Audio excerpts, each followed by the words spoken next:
No sign of him. Not that I've ever met him before, but the way Alphino goes on about him, I'm fairly sure I could pick him out in a crowd. Speaking of which, it does seem awfully quiet. If the erstwhile Azure Dragoon had returned to Ishgard, would it not be a source of general excitement?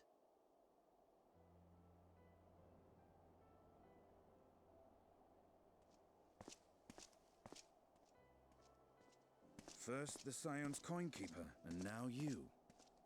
I'm beginning to think these meetings are more than mere coincidence.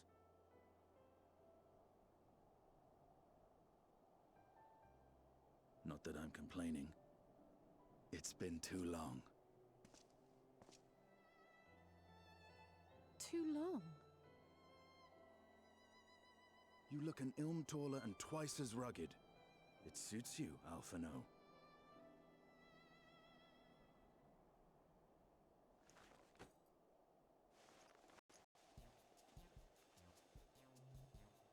Quieter, though. Have you been giving him lessons on how to be the strong, silent type?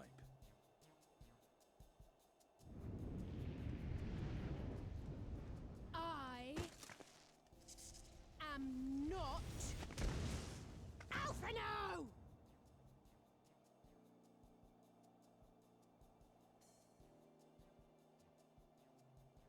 If the two of you are such firm friends, perhaps you should remember what he looks like. And what do you mean, rugged? Ugh! Had my brother mentioned what an oaf you are, I'd never have bothered looking for you in the first place.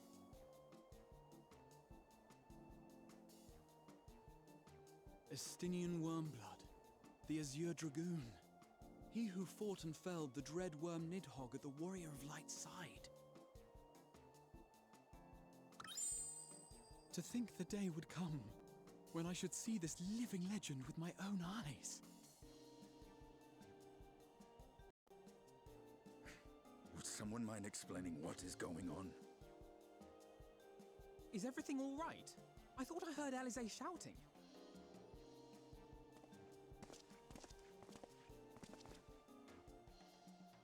Estinian!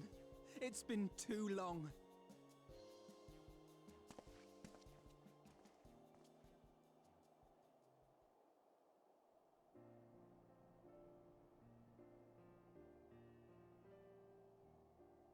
No, it's quite understandable.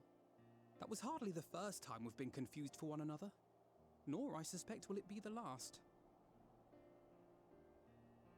Well, I, for one, will not be making that mistake again. What I will say, for the second time today, is that you've grown.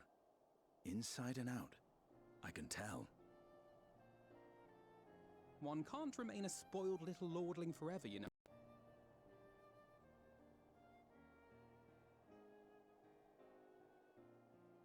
At least someone's having a good time. You know, when we were growing up, Alphino would never befriend other boys because he couldn't stand the thought of not being in charge. But maybe that's changed. He seems just as happy around Estinian as he does Arenvald.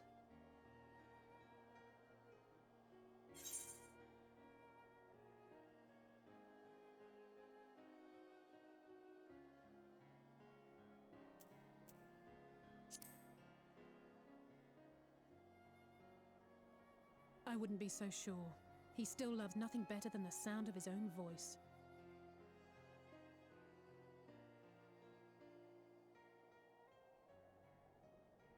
No rest for the righteous, eh? Speaking of which, I was just on my way to borrow an airship to take me to Azisla. Azisla? How could I forget? The dragon with whom Bahamut shared the deepest of bonds. Aye, Tiamat, his mate. Even now she remains imprisoned on Azisla, though her remorse binds her faster than any shackle. I see.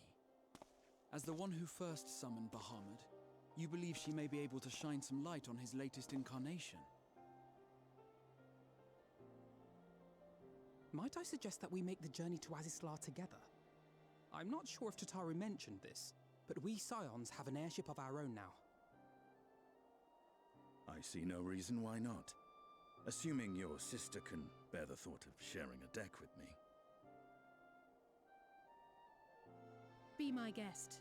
But confuse me with Alphino again, and I'll throw you overboard.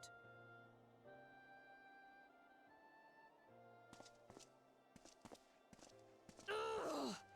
I don't know who he thinks he is, but he's nothing like Alphino painted him to be. I will admit, he is not exactly as I imagined him either. Based on what I had read of the man, I think I was expecting someone a little less blunt.